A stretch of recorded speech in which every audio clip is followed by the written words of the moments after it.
Assalamualaikum warahmatullahi wabarakatuh. Perkenalkan, nama saya Nurul Indah Nawangwulan dengan NIM 19188201006. Di sini saya akan membahas tentang komunitas tutur. Komunitas tutur atau biasa disebut dengan komunitas bicara yang sangat sering digunakan dalam sosiolinguistik penelitian dan secara tradisional dianggap sebagai salah satu konsep kunci dari disiplin. Komunitas tutur atau komunitas bicara adalah kumpulan orang atau kelompok yang memiliki norma-norma praktik kebahasaan yang mirip. Biasanya dalam suatu kelompok atau di desa, atau bisa juga di bagian kota yang memiliki kemiripan bahasa.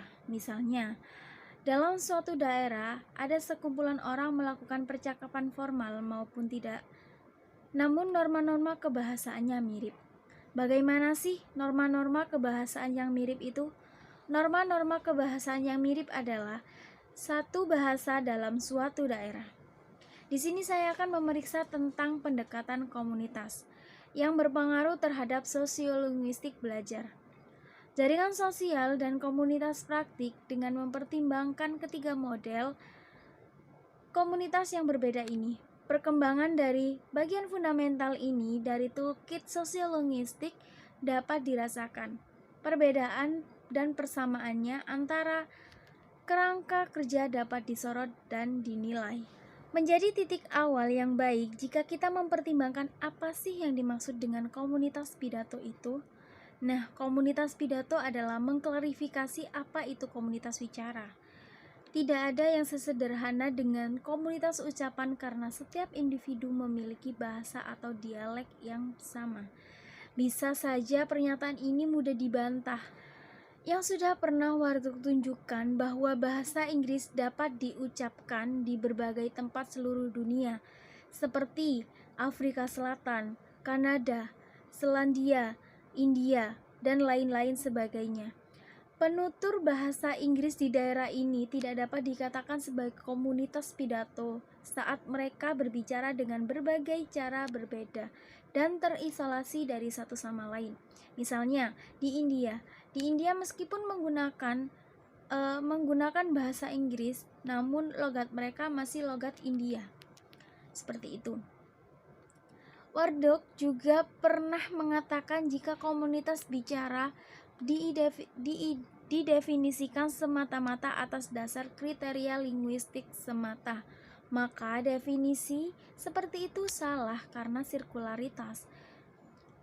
Pembicara tidak harus setuju dengan bahasa yang mereka bicarakan dengan cara yang sama.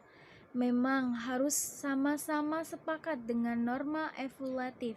Labov menemukan variabel linguistik yang terpilih dinyatakan secara berbeda oleh anggota yang kelompoknya beda kelas sosialnya. Dalam komunitas adalah beberapa dimensi yang signifikan dari pengalaman harus dibagikan, dan komunitas pidato yang dibagikan dimensi berhubungan dengan cara-cara anggota kelompok, nilai atau interpretasi.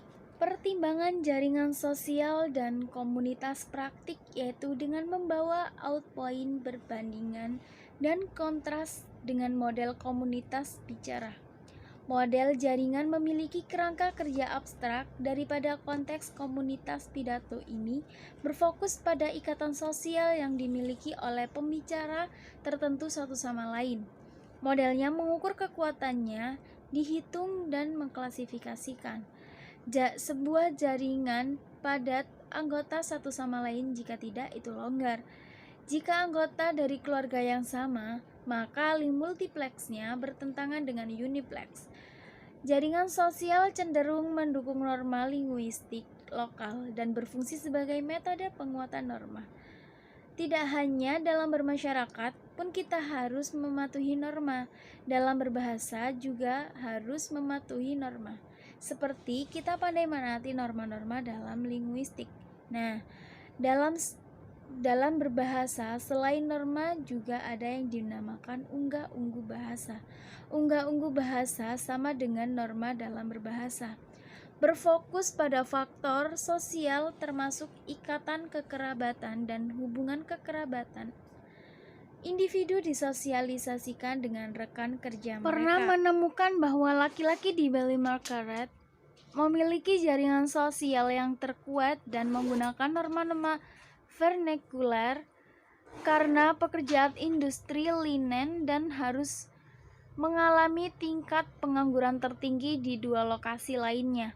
Mekanisme penguatan norma biasa adanya perbedaan lokasi oleh pria dan wanita ini, maka dipandang bertindak sebagai mekanisme penguatan norma.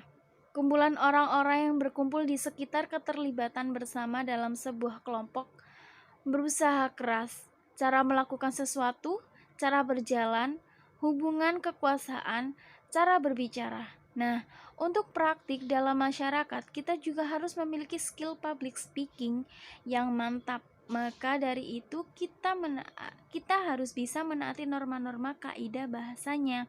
Jika dalam jejaring sosial kita hanya bertemu di dunia maya, beda dengan praktik dalam masyarakat yang harus menghadapi seseorang langsung. Komunitas praktik dapat berkembang, namun mereka menunjukkan bahwa karena ukuran dan dispers dari komunitas global ini, interaksi tatap muka tidak pernah menghubungkan anggota dan praktik, fokus mereka menyebar. Itu saja penjelasan dari saya. Sekian dan terima kasih. Assalamualaikum warahmatullahi wabarakatuh.